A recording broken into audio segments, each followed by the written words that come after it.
Assalamualaikum warahmatullahi wabarakatuh. Nama saya Ilham Sinar Warmati, offering B18, nomor NIM 2102516048489. Di sini saya akan menjelaskan bab 12, yaitu jihad, radikalisme, agama, dan muslim moderat. Pengertian jihad. Kata jihad mengandung beberapa pengertian, baik pengertian literal maupun pengertian kontekstual. Di dalam kamus Al-Mawrid karya Al-Baqi, jihad berarti perang di jalan akidah. Dalam kamus Al-Munawir, jihad berasal dari kata-kata jahadu yujahidu, yang berarti mencurahkan segala kemampuan yang dimiliki.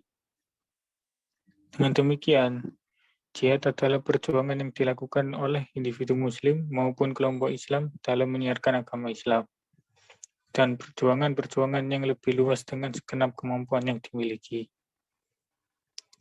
Memerintahkan untuk berang dalam rangka mempertahankan diri dari gangguan dan penganiayaan pihak luar Islam, atau biasa disebut musuh. Tidak boleh melampaui batas dan untuk menghindari fitnah.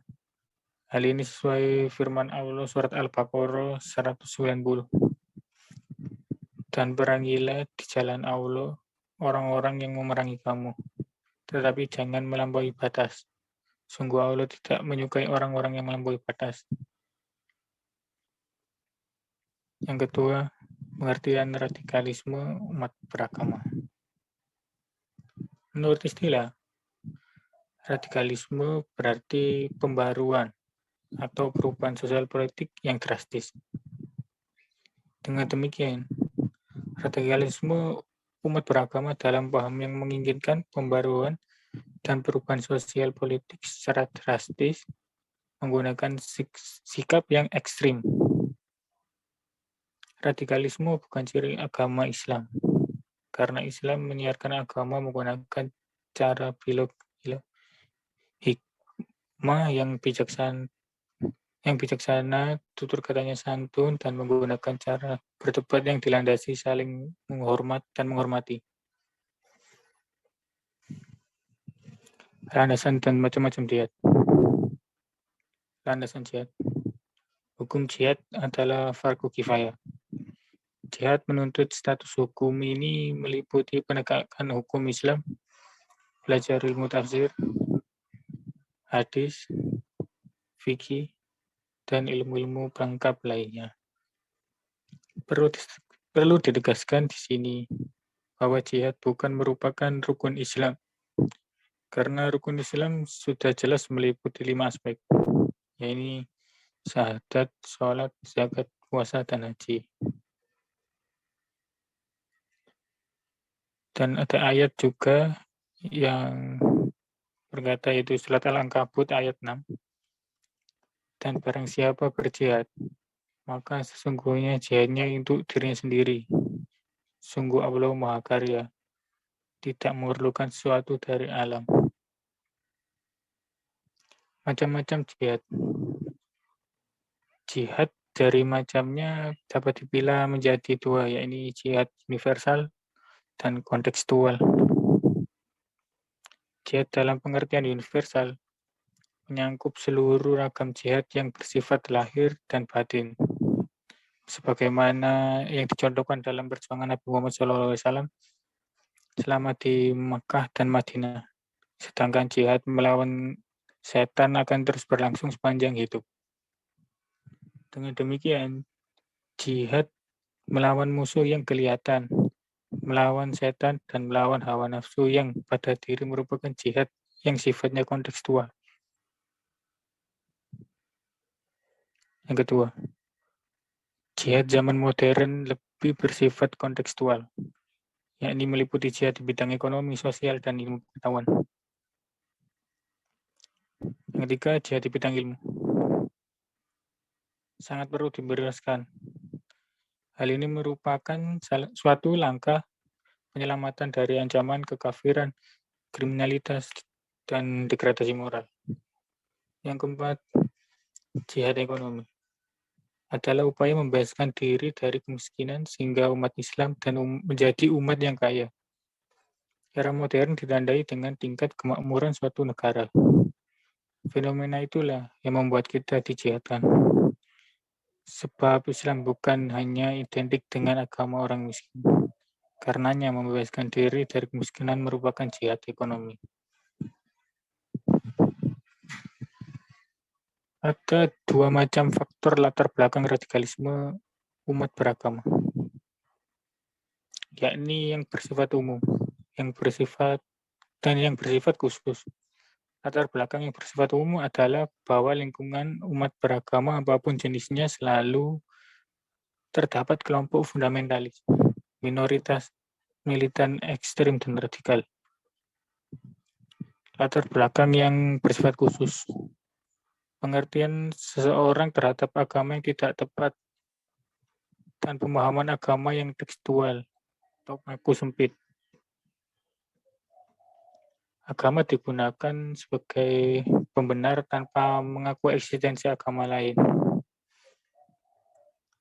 Lalu ada juga adanya penindasan, ketidakadilan, dan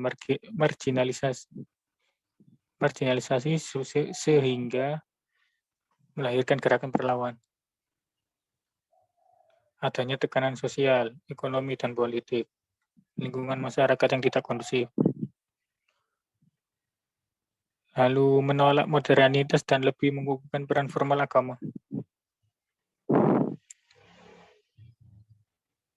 Lalu ada juga pandangan dunia worldview dari umat beragama yang berupaya memperjuangkan keyakinan yang mereka anggap benar dengan sikap-sikap emosional yang menjurus pada kekerasan. Kurangnya kesadaran bermasyarakat dan berbangsa secara pluralistik sehingga menyebabkan hilangnya rasa toleran dan sebaliknya timbul fanatisme atas kebenaran agamanya sendiri. Berikut bentuk dampak radikalisme umat beragama.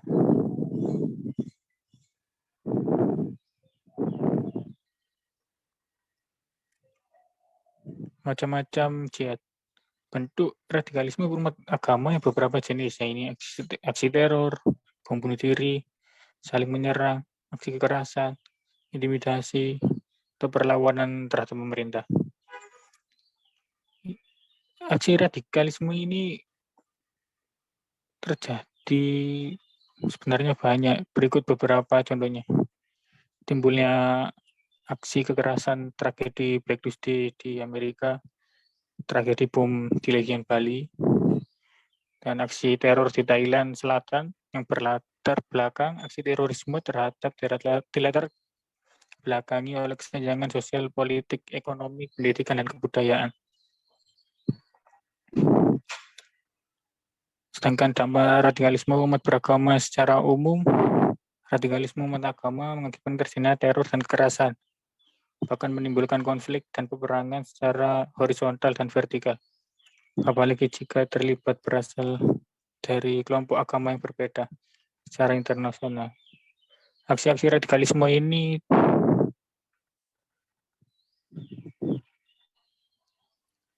mengakibatkan turunnya citra bangsa, negara, bahkan agama yang dipeluk oleh bangsa tersebut. Kondisi ini diperburuk dengan adanya travel warning dari negara-negara tertentu agar tidak mendatangi daerah atau negara yang rawan gangguan, teror, atau ancaman radikalisme. Yang itu juga dapat memperburuk ekonomi negaranya. Upaya menanggulangi radikalisme umat beragama. Upaya untuk menanggulangi eskalasi radikalisme umat beragama di Indonesia, khususnya di negara-negara lain, pada umumnya dapat dilakukan dengan mengetahui secara tepat akar permasalahannya. Sudah saatnya dan sudah semestinya umat Islam di dunia tidak diposisikan sebagai lawan Barat pasca berakhirnya Perang Dingin. Namun sebaliknya umat Islam dunia harus diperlakukan sebagai sahabat dan partner dalam berbagi bidang kehidupan secara bermartabat dan tidak diskriminatif, melakukan modernisasi kehidupan umat secara selektif dengan mengakomodir sisi positifnya dan mengeliminasi sisi negatifnya.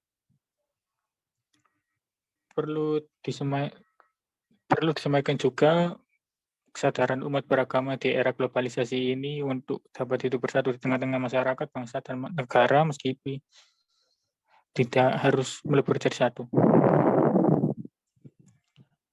Muslim moderat.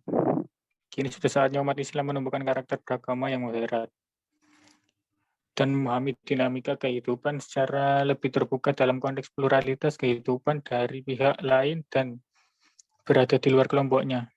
Dengan demikian, Muslim moderat dapat didefinisikan sebagai pandangan seorang Muslim atau umat Islam terhadap suatu persoalan dengan selalu menghindari praktik-praktik radikal dan cenderung menyikapi suatu dengan mengambil jalan tengah. Mereka tidak menghendaki bentuk Islam sebagai negara Islam, tetapi mereka menginginkan bentuk negara kesatuan untuk selanjutnya berjuang agar umat Islam dapat menjalankan syariat Islam secara stimulan. Sekian dari saya. Assalamualaikum warahmatullahi wabarakatuh.